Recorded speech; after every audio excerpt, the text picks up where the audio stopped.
에스더 4장. 모르드게는 이 모든 일에 대해 알게 되자 자기 옷을 찢고 베옷을 입고 재를 뒤집어 쓴 채 괴로워 큰 소리로 울며 불며 성 안으로 들어갔습니다. 그러나 왕의 문까지만 갈 수 있었습니다. 베옷 입은 사람은 들어갈 수 없었던 것입니다. 왕의 명령이 담긴 칙령이 도착한 지역마다 유다 사람들은 금식하고 울며 불며 통곡했습니다.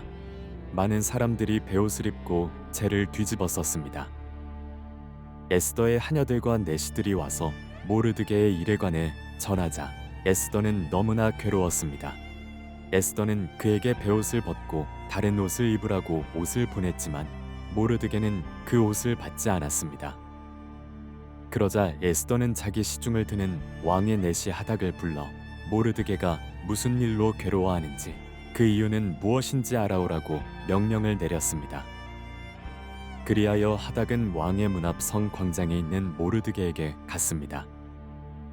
모르드게는 그에게 무슨 일이 있었는지 낱낱이 말해 주었고 하만이 유다 사람들을 학살하는 대가로 왕의 금고에 정확하게 얼마를 환납하겠다고 약속했는지도 덧붙였습니다.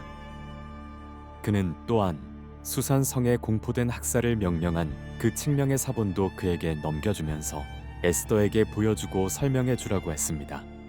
그리고 에스더에게 왕께 가서 자비를 구하고 민족을 위해 간청해 달라는 말도 전해달라고 부탁했습니다. 하닥은 돌아와 에스더에게 모르드게가 한 말을 전했습니다. 그러자 에스더가 모르드게에게 전할 말을 지시했습니다. 왕의 모든 신하들과 각 지방의 백성들은 남자든 여자든 왕이 부르시지도 않았는데 안뜰에 계신 왕께 다가가는 것이 오직 하나의 법, 곧 죽음을 의미하는 것임을 알고 있습니다. 단 하나, 왕께서 금으로 된 규를 내밀 경우에만 목숨을 부지할 수 있습니다. 그런데 내가 왕께 부름받지 않은 지 벌써 30일이 지났습니다. 에스더의 말이 모르드게에게 전해졌습니다. 모르드게는 이런 대답을 전했습니다. 내가 유다 사람들 가운데 혼자 왕의 집에 있다고 해서 이 일을 피할 수 있다고 생각하지 마라. 내가 만약 이번에 침묵한다면 다른 어디에서든 유다 사람들은 안녕과 구원을 얻을 것이다. 그러나 너와 네 아버지의 집안은 망할 것이다. 하지만 내가 이때를 위해 왕비의 자리에 오르게 됐는지 누가 알겠느냐? 그러자 에스더는 모르드게에게 이런 대답을 보냈습니다. 가서 수산성 안에 있는 모든 유다 사람들을 모으고 저를 위해 금식해 주십시오. 3일 동안 밤낮으로 먹지도 마시지도 마십시오. 저와 제 하녀들도 그렇게 금식할 것입니다. 그러고 나서 비록 법을 어기는 일이지만 제가 왕께 나가겠습니다. 제가 죽게 되면 죽겠습니다. 그리하여 모르드게는 나가서 에스더의 모든 지시대로 했습니다. 5장. 제3일에 에스더는 왕비의 예복으로 차려입고 왕궁 앞에 있는 왕궁 안뜰에 섰습니다. 왕은 왕궁 입구의 반대편에 있는 왕좌에 앉아 있었습니다. 왕이 에스더 왕비가 뜰에 서 있는 것을 보고 기뻐하며 손에 있던 금으로 된 규를 내밀었습니다. 그러자 에스더가 다가와 규 끝을 만졌습니다. 왕이 물었습니다. 에스더 왕비, 무슨 일이요? 무슨 할 말이 있어? 내가 이 나라의 반이라도 떼어서 당신에게 주겠소. 에스더가 대답했습니다. 제가 오늘 왕을 위해 잔치를 준비했으니 왕께서 허락하신다면 하만과 함께 오셨으면 합니다. 왕이 말했습니다. 당장 하만을 들라 하라. 우리는 에스더가 부탁한 대로 할 것이다. 그리하여 왕과 하만이 에스더가 준비한 잔치에 참석했습니다. 왕은 그들과 포도주를 마시면서 에스더에게 다시 물었습니다. 이제 당신의 소원이 무엇이오? 내가 들어주겠소. 뭘 해주면 좋겠소? 내가 이 나라의 반이라도 떼어서 당신에게 주겠소.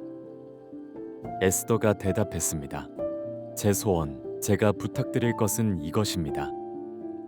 제가 왕께 은혜를 입고 왕께서 제 소원을 이뤄주시고 제 부탁을 들어주시기를 좋게 여기시면 제가 잔치를 준비하겠으니 왕께서는 하만과 함께 와주십시오. 내일 제가 왕의 말씀대로 하겠습니다. 하만은 그날 기쁘고 기분이 좋아 밖으로 나갔습니다. 그러나 왕의 문 앞에 있는 모르드게가 눈에 들어왔습니다. 그런데 모르드게는 하만을 보고 일어서지도 않았고 두려운 기색도 없었습니다. 하만은 모르드게를 보고 화가 끓어올랐습니다. 그러나 하만은 꾹 참고 집으로 돌아갔습니다. 자기 친구들과 아내 세레스를 부른 하만은 많은 재산과 많은 아들들에 대해서와 왕이 자기를 얼마나 존중해 주는지, 다른 귀족들이나 대신들보다 얼마나 높은 위치에 있는지 자랑했습니다. 그리고 덧붙였습니다. 그런데 그게 다가 아니야. 에스더 왕비께서 준비한 잔치에 왕과 동반으로 초대된 사람이 나 말고 더 있겠어.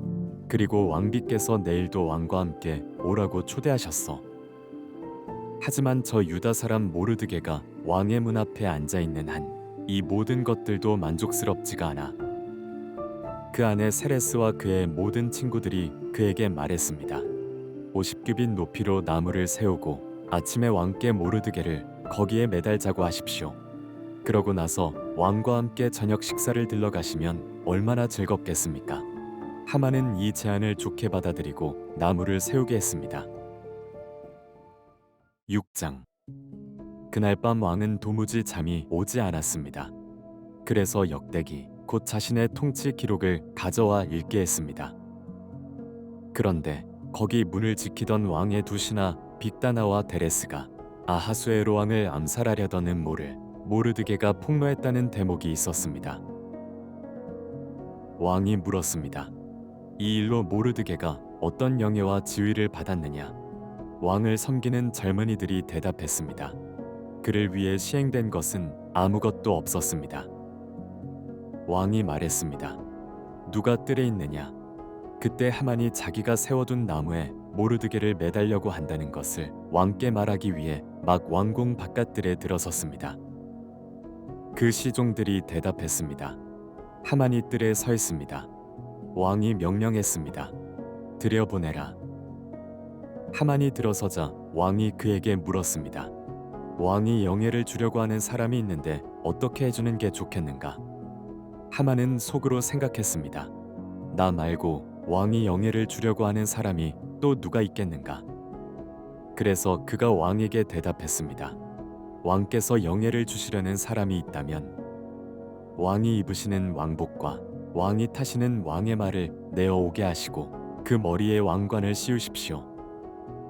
왕복과 말은 왕의 가장 높은 귀족에게 맡겨 왕께서 영예를 주려고 하시는 그 사람에게 그 옷을 입히고 말에 태워 성의 거리를 돌면서 왕께서 영예를 주시려고 하는 사람에게는 이렇게 해주신다 하고 외치게 하십시오. 왕이 하만에게 명령했습니다.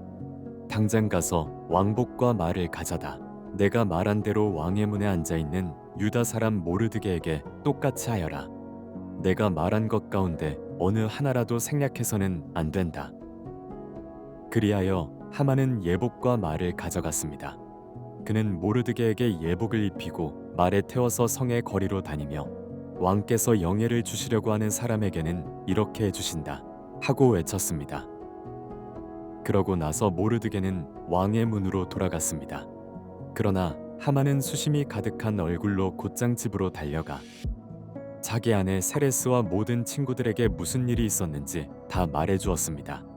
그의 조언자들과 그 아내 세레스가 그에게 말했습니다. 당신의 체면을 떨어뜨린 모르드게가 유다 출신인 이상 당신이 그를 당해낼 수 없을 것입니다. 당신은 틀림없이 망하게 될 것입니다.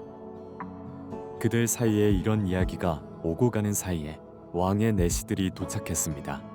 그들은 에스더가 준비한 잔치에 서둘러 하만을 데려갔습니다. 7장. 그리하여 왕과 하만은 에스더와 함께 잔치에 갔습니다. 둘째 날 그들이 포도주를 마시고 있는데 왕이 다시 에스더에게 물었습니다. 에스더 왕비, 당신의 소원이 무엇이오? 내가 들어주겠소. 당신이 뭘 부탁하려는 것이오? 내가 이 나라의 반이라도 떼어주겠소. 그러자 에스더 왕비가 대답했습니다. 왕이여, 제가 왕의 은총을 입었다면, 저를 좋게 여기신다면 제 목숨을 살려주십시오. 이것이 제 소원입니다. 그리고 제 동족을 살려주십시오. 이것이 제 부탁입니다. 저와 제 동족이 팔려서 멸망과 죽음과 학살을 당하게 생겼습니다. 우리가 그저 남녀종들로 팔리게 됐다면 가만히 있었을 것입니다. 그 같은 일로 왕이 괴로워하실 필요가 없기 때문입니다. 아하수에로 왕이 에스더 왕비에게 물었습니다. 그가 누구요? 감히 그런 일을 벌이려고 마음먹은 자가 어디 있어? 에스더가 말했습니다. 그 원수이며 적수는 바로 이 사악한 인간 하만입니다. 그러자 하만은 왕과 왕비 앞에서 하얗게 질렸습니다. 왕은 몹시 분노에 일어서서 잔치 자리에서 떠나 왕궁 정원으로 들어갔습니다. 그러나 하만은 왕이 이미 자기 운명을 결정한 것을 알고 에스더 왕비에게 목숨만 살려달라고 빌었습니다. 왕이 왕궁 정원에서 잔치 자리로 돌아왔습니다. 하만은 에스더가 기대어 앉았던 긴 의자 위에 꿇어 엎드려 있었습니다. 왕이 말했습니다. 저자가 내 집에서 나와 함께 있는 왕비를 폭행하려는 것 아니냐. 왕의 입에서 이 말이 나오자마자 사람들이 하만의 얼굴을 가렸습니다. 그러자 왕의 시중을 들던 네시 하르보나가 말했습니다. 하만의 집에 50규빗 되는 나무가 세워져 있습니다. 그가 왕을 도우려고 음모를 폭로한 모르드게를 매달려고 그것을 만들었다고 합니다. 왕이 말했습니다. 저자를 거기 달라. 그래서 그들은 하만이 모르드게를 매달려고 준비한 그 나무에 하만을 달았습니다. 그제야 왕의 분노가 가라앉았습니다.